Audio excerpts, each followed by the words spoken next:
Maya had been planning her wedding at a Palm Jumeirah resort for 15 months. 200 guests were flying in from London, Mumbai, and Toronto. 340,000 dirhams in non-refundable deposits. On the last Sunday of February, her resort called. The airspace was closed. Her guests could not fly in. 15 months of planning. One phone call. Gone. Maya's wedding is one thread in a collapse. Dubai is not advertising. In the 48 hours after late February, hotel booking cancellations across Dubai hit 60%. Group bookings, weddings, conferences, and incentive travel reached 80%. Hotel occupancy in some quarters dropped from 86% in January to 15%. The World Travel and Tourism Council estimates the Middle East is now losing $600 million a day in visitor spending. This is not being reported as what it is.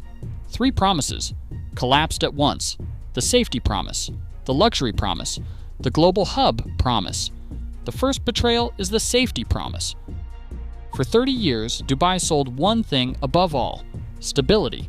A global city where geopolitics stopped at the border.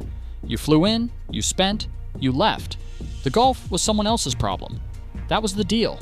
In 2025, Dubai hit an all-time record 19.59 million international visitors. Hotel occupancy in December was above 84%. Average daily rates were over 1,000 dirhams a night. Then came the last Friday of February 2026. Iranian missiles and drones crossed into UAE airspace for the first time.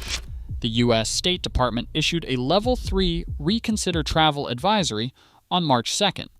The European Aviation Safety Agency told EU airlines to avoid UAE airspace entirely, with an advisory running until April 10th.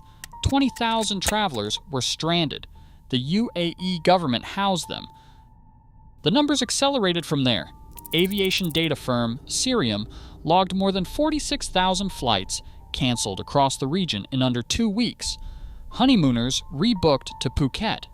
A couple I read about in the travel press watched their flight double in price in 72 hours. A Phuket ticket that cost 60,000 rubles in January hit 110,000 rubles by early March. Same seat, same plane, twice the price. Dubai's tourism model was built on top of the Strait of Hormuz. The geography was marketed as an asset for decades. Nobody told the 200 million visitors who came through since the Burj Khalifa opened what that geography would cost when it turned.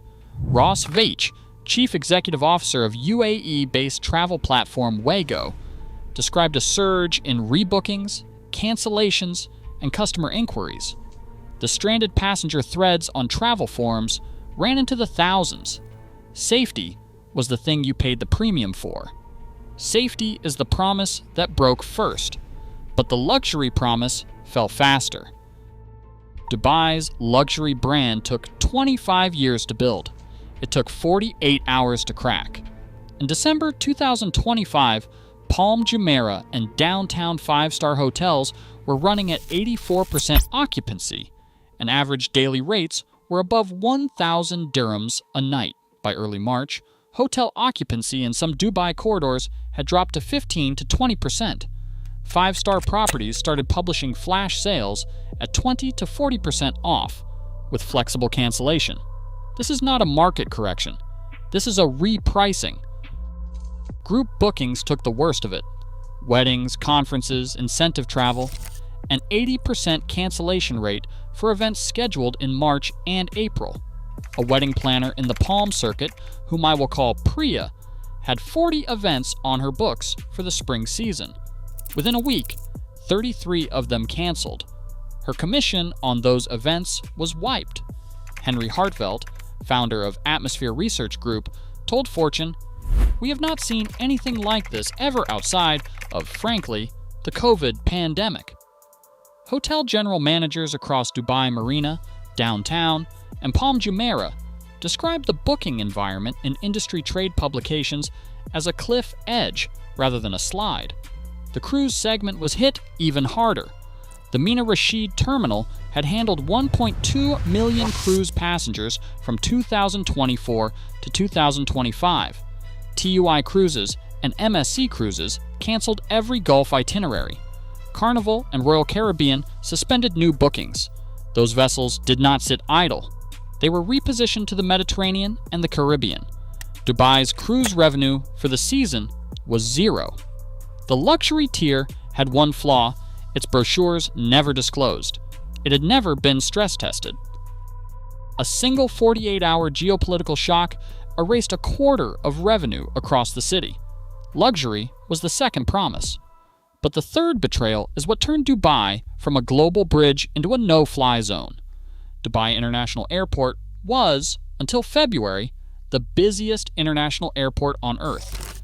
The four major Gulf aviation hubs, Dubai, Abu Dhabi, Doha, and Bahrain, processed roughly 526,000 passengers a day between them. Emirates was running 527 flights daily. Qatar Airways was running 563. Etihad was running 325. That was February 24th. 10 days later, the picture was unrecognizable. By March 6th, Emirates was down to 106 daily return flights to 83 destinations, about 60% of its usual network. Fly Dubai was operating at roughly 40% of pre-conflict capacity. Etihad began offering passengers free rebookings on canceled flights through June 15, 2026. The airlines that made Dubai the world's connector had stopped connecting. The traveler rerouting started almost immediately. Rerouting hit first among Russian visitors, a top 5 source market for Dubai, who shifted to Egypt, Turkey, and Thailand. Russian travel agency data showed flight capacity to those 3 destinations hitting near saturation within weeks. Package prices to Egypt, Turkey, Thailand, and Vietnam surged 20 to 50% as aviation logistics inflated fares. Hotel prices in Turkey's Bodrum dropped more than 25% in a single week as the Mediterranean absorbed Gulf demand. The Daily Mail started publishing Dubai replacement lists, Hong Kong for the skyscraper shopping, Australia for the desert, and the Western Mediterranean for everything else. A trade show organizer, I will call him James, relocated his April pharmaceutical conference from Dubai Marina to Madrid in 6 days. He will not be back in 2026. On March 30th, Sheikh Hamdan approved a 1 billion dirham emergency support package. Hotels were granted permission to defer 100% of sales fees and the tourism dirham for 3 months. That the bailout exists at all is the proof. 3 betrayals, 1 pattern. A model built on stability that was never stability tested. So what are the travelers who saw this coming actually doing? They are rebooking. European meetings and conferences are moving to Madrid and Lisbon. Asian luxury travelers are shifting to Singapore and Bangkok. Value travelers are pricing Istanbul and Cairo. The Mediterranean is absorbing every beach booking Dubai lost. If you hold a prepaid Dubai booking, demand a full refund, while the U.S. State Department Level 3 advisory is active. Check your insurance for conflict exclusion language before rebooking anything in the Gulf. And when a Dubai property pitches you a once-in-a-decade 40% discount, understand what you are looking at. That is not a promotion. That is an empty hotel. Remember Maya? She moved her wedding to Lisbon. Her 200 guests said yes within 48 hours. The math works. This is not a temporary disruption. This is the week Dubai's tourism promise ran out of runway. Drop your story below. If your Dubai booking collapsed, your comment helps document what the official narrative will not.